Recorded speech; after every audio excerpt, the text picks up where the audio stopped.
El tenedor se me escapó de los dedos antes de que sus palabras terminaran de resonar. Vas a firmar la escritura de la casa, ¿no? La risa recorrió la mesa como un saludo ensayado, un brindis por mi sumisión. El zumbido de la lámpara de araña se mezclaba con el temblor de la copa de vino cerca de mi codo. Hablé lentamente para que todos pudieran oírme. No, respondí. El aire se congeló. Alguien susurró mi nombre a modo de advertencia. Las perlas de mi madre tintinearon cuando volvió la cara.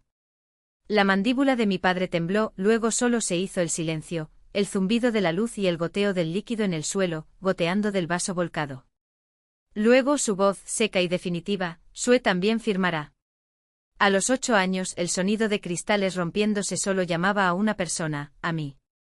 Randy daba un portazo, se caía un cuadro y yo barría los pedazos antes de que llegaran nuestros padres. Me llamaba a equipo de limpieza y se reía hasta que yo sonreía, para no parar. Era nuestro ritmo, tu ruido, mi silencio. A los 12 años destrozó mi bicicleta con un poste. Mi padre cambió el suyo el mismo día. El mío estuvo abollado y oxidado en la acera durante años. Dije que no importaba. Siempre importó. A los 16 años comencé a arreglar cosas. El fregadero de la cocina que llevaba meses goteando, la puerta del armario colgando de una bisagra. Mi madre pasó con una taza de café en la mano y dijo, debí haber nacido hombre. Al menos sería útil. Randy sonrió y golpeó el cuenco con la cuchara como si fuera una garrapata. Ese sonido resonaba en mi cabeza por las noches. En la universidad, Randy reprobó el semestre y consiguió un auto nuevo. Me gradué temprano y obtuve una caja de herramientas. Mi padre decía que me convenía más que un trabajo de oficina. A los 25 años dejé de esperar justicia. Dejé de preguntar. La única persona que me vio diferente fue mi abuela. Se sentaba conmigo en el jardín y me señalaba donde las raíces atravesaban la tierra para encontrar luz. Eres así, dijo. No pelea ruidosamente, sino que incluso crece a través del hormigón. Solo entendí cuando ella murió y se leyó su testamento. Randy heredó un fondo fiduciario. Yo tus diarios. Todos pensaron que era justo. Usé esos cuadernos para aprender a reconstruir lo que otros abandonaron, muebles viejos, paredes agrietadas, yo mismo. Así es como encontré la casa, una Craftsman de los años 1920, derrumbándose sobre sí misma, barata porque nadie quería tocarla. Invertí todo lo que tenía, cada cheque, cada fin de semana, cada gramo de paciencia. Cada vez que una pared se agrietaba, la arreglaba antes de que nadie la viera. Cuando mis padres me visitaron, mi padre se rió, te vas a cansar arreglando esta choza. Mi mamá asintió. Al menos Randy está haciendo algo. Le serví café en tazas que yo mismo había preparado. Ninguno de los dos terminó. Cuando se fueron, observé desde el porche cómo su coche desaparecía entre el polvo. La casa crujió pero permaneció en pie. Me convencí de que esto era suficiente. Pensé que el silencio mantenía la paz, que aguantar era una prueba de amor. Pero una noche de invierno con las manos doloridas por haber lijado el mismo paso durante horas, me di cuenta de que había hecho un hogar con todo lo que decían que me arruinaría. El viento entraba por las rendijas de la ventana, trayendo un leve olor a pino. Presioné mi palma contra la barandilla que yo mismo había restaurado, sólida, cálida, firme debajo de mi piel. Afuera, un perro ladró. En el interior, solo mi aliento llenaba el aire. Fue esa noche que dejé de esperar a que me vieran. La llamada llegó un miércoles, casi al mediodía. Estaba lijando el marco de la ventana, la luz del sol entraba en rayos polvorientos por el suelo. El móvil vibró una vez, 2 veces y luego su voz rompió el silencio, fría y ensayada. Randy necesita esta casa más que tú. Si no firma antes del viernes, nos vemos en la corte. La palabra tribunal resonó como un clavo golpeando un cristal. No respondí. El polvo de pintura brillaba en mi muñeca. Mi respiración se mantuvo constante. Confundió ese silencio con miedo y colgó satisfecho. Segundos después el teléfono volvió a sonar, esta vez el de mi madre. Su voz era más aguda, más fina. ¿Sabes lo que nos debes, Nova? Nosotros te creamos. No seas feo. La línea muerta hace clic. El ambiente se volvió más pesado. Afuera, el viento hacía temblar las ventanas. Coloqué el teléfono celular al lado de la taza de café y miré el tembloroso reflejo en su interior. No fue la ira lo primero, fue el reconocimiento. No era nuevo. Era la misma regla, solo que con lenguaje legal, mi esfuerzo siempre fue de ellos. La luz se movía a través de la pared a medida que avanzaba el día. Cogí la gubia y la presioné contra la madera, el sonido rasgó el silencio. La madera cedió, astilla tras astilla, firme y deliberada. Cuando el polvo se asentó, me quedé allí, observando cómo la luz del sol tocaba cada marca que había hecho en esa casa. Durante años lo construí con mis manos porque era lo único que no podían reescribir. Ahora incluso querían eso. Me limpié el aserrín de las palmas, cogí el llavero que colgaba de la puerta y cerré los dedos alrededor del metal hasta que me dolió. Las llaves no tintinearon. Yo tampoco. Fue en ese momento que dejé de ser su hija y me convertí en su adversaria. El despacho de Julia olía a papel y a café frío, un aire penetrante e impersonal. Me senté frente a él con las manos apoyadas en la carpeta que traje, la que tenía 5 años de pruebas de que todo había sido construido por mí. Hojeó los documentos, el ritmo de su bolígrafo golpeando el escritorio como un metrónomo. Luego se rió. Primero en voz baja, luego más fuerte, sacudiendo la cabeza. Amenazando con demandarte, dijo finalmente con voz clara, por una propiedad que es solo tuya. Su risa llenó el espacio, ligera y quirúrgica, cortando el miedo que me había oprimido desde la llamada. Dejó salir el aire lentamente. Fue la primera vez en mi vida que alguien se rió conmigo, no de mí. Julia se inclinó hacia adelante. Les dejamos dar el primer paso, dijo. Luego construimos el caso, ladrillo por ladrillo. ¿Tienes la documentación? Asentí y abrí la carpeta, recibos, transferencias, facturas, fotografías de paredes agrietadas transformadas en superficies lisas pintadas a mano. Cada imagen, un registro de trabajo. Pasó una página y se detuvo. Mantenga todo organizado, digital e impreso. La cadena de evidencia importa más que la indignación. Su tono era tranquilo, estratégico, nada piadoso. Esa noche comencé a trabajar en silencio. Creé carpetas en la computadora, hipoteca, renovaciones, facturas. Las copias impresas se metieron en sobres marrones, alineados sobre la mesa de la sala. Volví a grabar la llamada de mi padre y la guardé como amenaza. Cada clic, cada etiqueta me estabilizó. A las 2 de la madrugada, sentado en la sala, rodeado de montones de papeles y el rugido del antiguo radiador, miré la casa que había construido, la misma que llamaban una pérdida de tiempo, y me di cuenta de que no solo estaba reuniendo pruebas, sino una vida. El radiador silbó, el único sonido en el aire. Una semana después, Julia llamó, presentaron la demanda. Su voz no flaqueó. El mío tampoco. Genial, dijo. Ahora es nuestro turno. Nos reunimos 2 días después. La luz de la mañana atravesó las persianas, rayando la mesa con líneas blancas y sombras. Julia ya estaba lista. Y yo también. Julia deslizó un bolígrafo hacia mí por encima de la mesa. Firma aquí. Acción de disputa. Fraude. Desvío de recursos. Evasión fiscal. Las palabras cayeron en el aire como cuchillas afiladas, cortando el silencio con precisión quirúrgica. No eran pesados, estaban limpios como vidrio rompiéndose en el ángulo correcto, exactamente donde debería. Firmé sin dudarlo. ¿Y las pruebas del desfalco de la herencia? Su voz era un alambre de acero tenso, listo para cortar. Abrí la carpeta sobre la mesa. En el interior, copias de los estados de cuenta del fondo fiduciario de mi abuela, líneas de tiempo alineadas como balas en un tambor. El mismo año en que desaparecieron los fondos, Randy compró un auto nuevo. Mis padres remodelaron la cocina con granito italiano. Julia hojeaba los papeles con dedos tan ágiles como los de un pianista que lee una partitura ya memorizada. Cuando levantó la vista, había algo nuevo en su mirada, no una sonrisa, sino una sombra de ella, el tipo de satisfacción que no se comparte, solo se usa.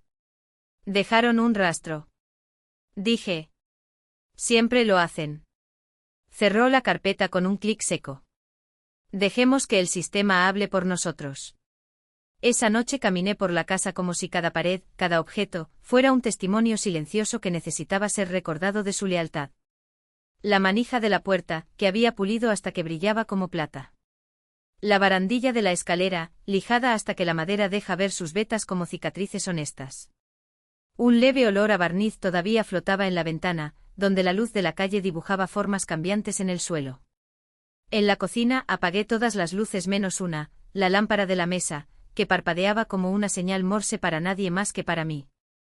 La pantalla del portátil iluminó mi rostro de color azul pálido mientras revisaba los archivos por enésima vez: declaración de propiedad, escritura, recibos de impuestos.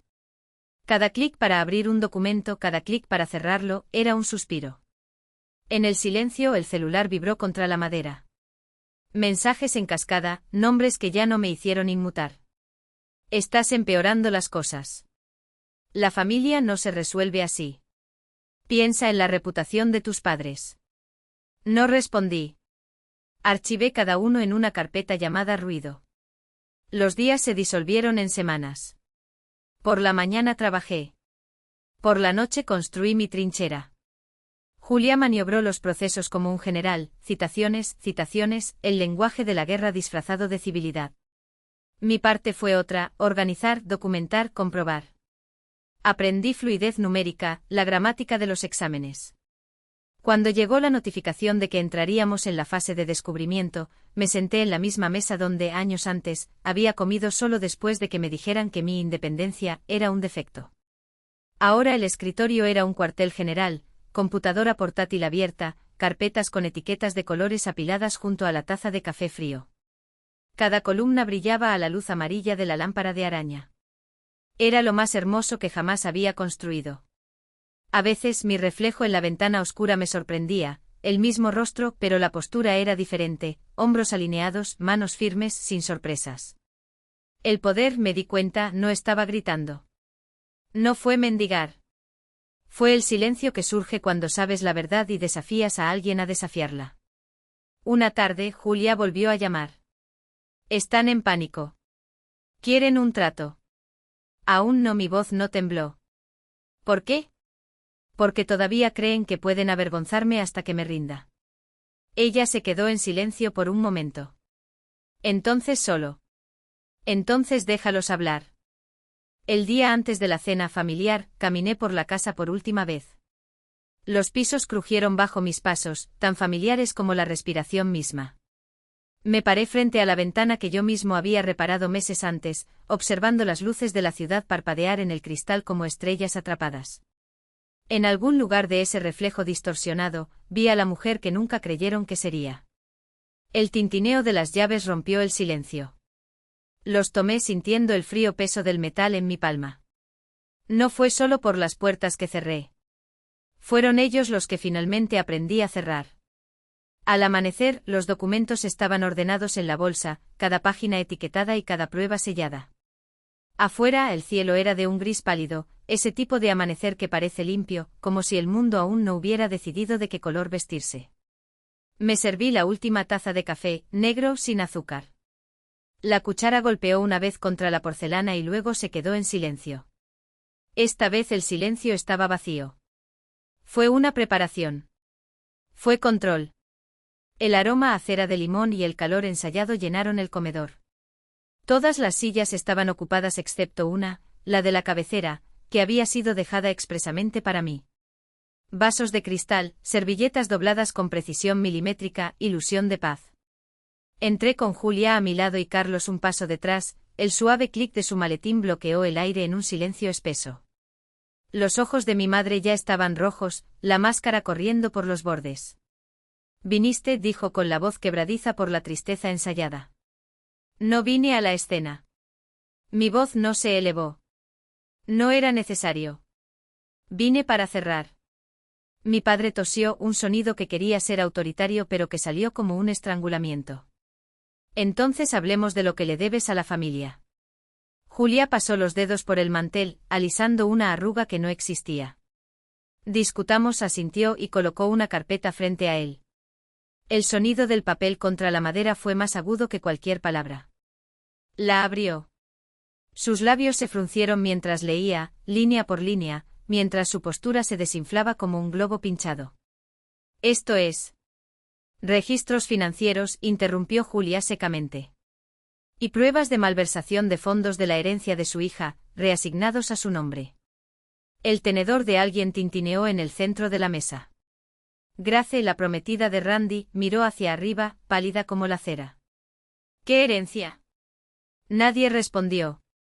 Julia pasó otra página. También incluimos tus declaraciones de impuestos. El IRS podría encontrarlo creativo. Mi madre tragó saliva. Su mano temblaba tanto mientras sostenía la copa de vino que el líquido temblaba como agua en un terremoto. Randy empujó su silla hacia atrás violentamente. Esto es ridículo. Estás distorsionando todo. Lo miré por primera vez esa noche. Gastaste mi fondo fiduciario. Hice una pausa. Y ayudó a intentar apoderarse de mi casa. Esto no es una distorsión. Extendí las manos sobre la mesa, como mostrando las cartas ganadoras. Eso es matemática. Él se rió, un sonido crujiente como hielo al romperse. No puedes probar. Carlos deslizó otro sobre la mesa. Transferencias bancarias, dijo, cada sílaba un clavo en el ataúd. Se rastrea cada centavo. El sobre cayó como una frase. Por un segundo, nadie se movió. Entonces estalló el caos, voces superpuestas, acusaciones lanzadas como cuchillos, sillas raspando el suelo.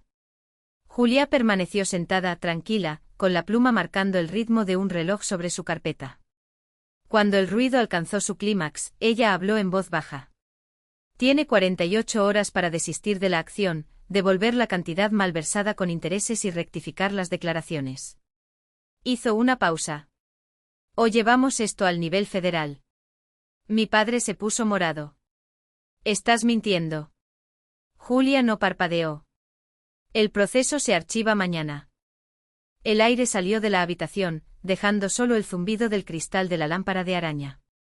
Me levanté y el ruido de las patas de la silla sonó como un suspiro de alivio. Vine a darte una oportunidad, dijo. Sin perdón. Grace rompió el silencio con voz temblorosa. Randy, ¿es eso cierto? Él no respondió. Se quitó el anillo y lo dejó caer sobre la mesa. El pequeño bloque resonó como un disparo. Mi madre empezó a llorar, fuerte, teatralmente. Mi padre vio los documentos como si fueran una trampa a punto de cerrarse.